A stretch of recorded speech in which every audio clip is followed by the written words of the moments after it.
ধনু খাবার খাবার পর মুখ থেকে একটি সোনার মুদ্রা ফেলে দেয়। পরের দিন সকালে রাহুল মুদ্রাটি দেখে অবাক। মীরা, এটা তো সোনা। কোথা থেকে এলো? আমি জানি না, তবে এখন রেখে দিই, কেউ খুঁজতে এলে দিয়ে দেব। সেই দিন রাহুল আবার ধনুকে নিয়ে জঙ্গলে কাঠ কাটতে চলে যায়।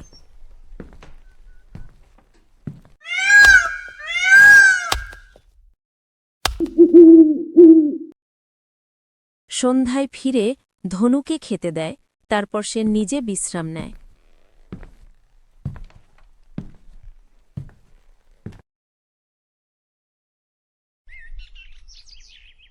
পরের দিন সকালে রাহুল আবার ধনুকে ঘাস খেতে দেয়। ধনু ঘাস খেয়ে আবারও মুখ থেকে একটি সোনার মুদ্রা ফেলে দেয়।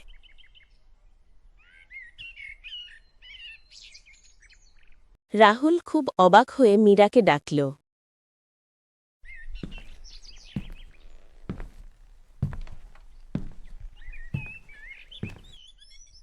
মীরা, দেখো, আবারও একটি সোনার মুদ্রা।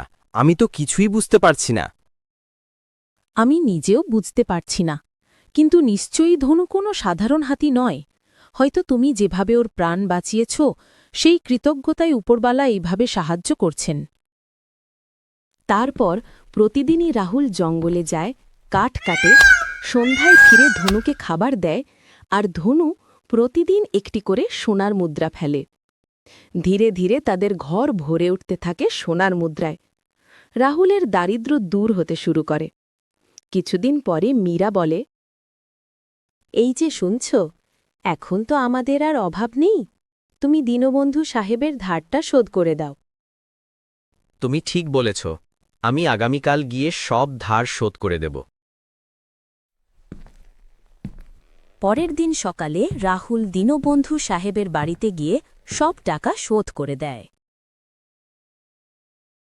দীনবন্ধু সাহেব অবাক হয়ে বলল, রাহুল, তুমি এত টাকা কোথায় থেকে পেলে?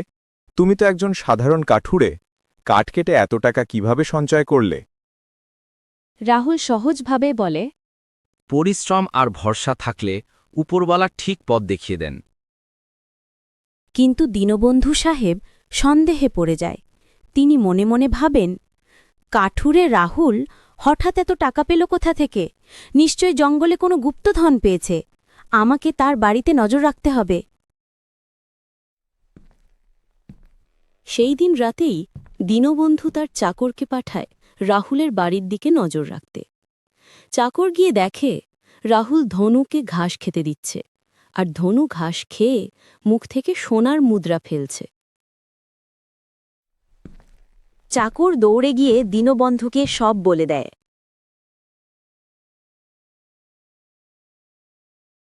দীনবন্ধু সাহেব খুব লোভে পড়ে যায়। হাতির মুখ থেকে সোনার মুদ্রা পড়ছে। ও, তাহলে রহস্য ওই হাতি। হাতিটা আমাকে আনতেই হবে। তাহলে আমি সারা জীবনে অনেক সোনার মালিক হয়ে যাব।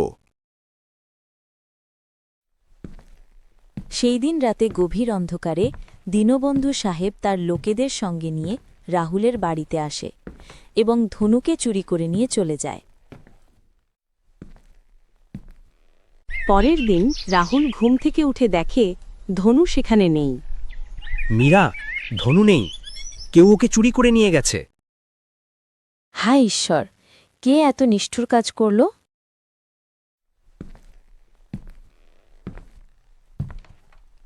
রাহুল চারদিকে খুঁজতে থাকে। এই দেখে গ্রামের লোকজন বলে, রাহুল, আজ ভোরে আমরা দেখেছি দীনবন্ধু সাহেবের লোকেরা একটি হাতি নিয়ে যাচ্ছিল।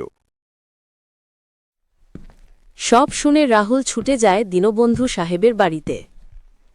সাহেব, আমার ধনুক ফিরিয়ে দিন। ও আমার প্রাণ বাঁচিয়েছিল। ওটা আমার হাতি। আমাকে দিয়ে দিন দয়া করে। এটা তোমার হাতি, তার কি প্রমাণ আছে? হাতিটা এখন আমার। এটা আমার বাড়িতে থাকবে আর আমাকে সোনার মুদ্রা দেবে। তুমি এখন যাও। রাহুল দীনবন্ধু বাবুকে অনেক অনুরোধ করে, কিন্তু দীনবন্ধু রাজি হয় না। হতাশ হয়ে রাহুল বাড়িতে ফিরে আসে।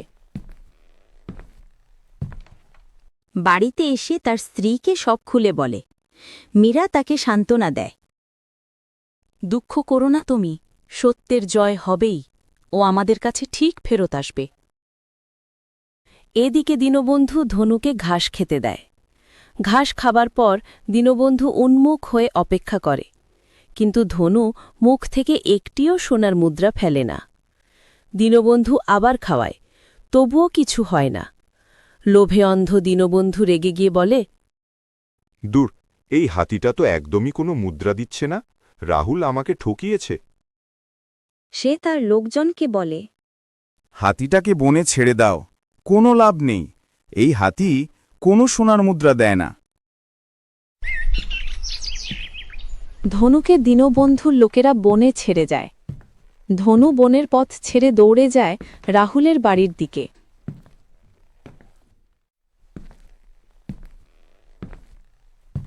রাহুল উঠোনে দাঁড়িয়ে দেখে তার প্রিয় ধনু দৌড়ে এসে তাকে জড়িয়ে ধরছে। রাহুল আবেগে চোখের জল ধরে রাখতে পারে না।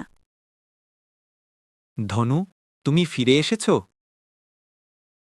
দেখলে, তোমাকে বলেছিলাম না, ধনু ঠিক একদিন ফিরে আসবে। ভালোবাসা কখনো হারায় না। ধনু আবারও রাহুলের বাড়িতে থাকতে শুরু করে এবং প্রতিদিন আগের মতোই সোনার মুদ্রা ফেলে। রাহুল আর মীরা ধীরে ধীরে সমৃদ্ধ হয়ে ওঠে। তারা গ্রামের গরিব মানুষদের সাহায্য করতে শুরু করে। সবাই তাদেরকে সম্মান করতে থাকে। আর দীনবন্ধু লোভ করার শাস্তি হিসেবে গ্রামের লোকের কাছে ধীরে ধীরে সম্মান হারায়। রাহুল, মীরা আর ধনু মানুষের উপকার করতে থাকে। এভাবেই রাহুল, মীরা আর ধনু সুখে শান্তিতে জীবনের বাকি দিনগুলো কাটিয়ে দেয়।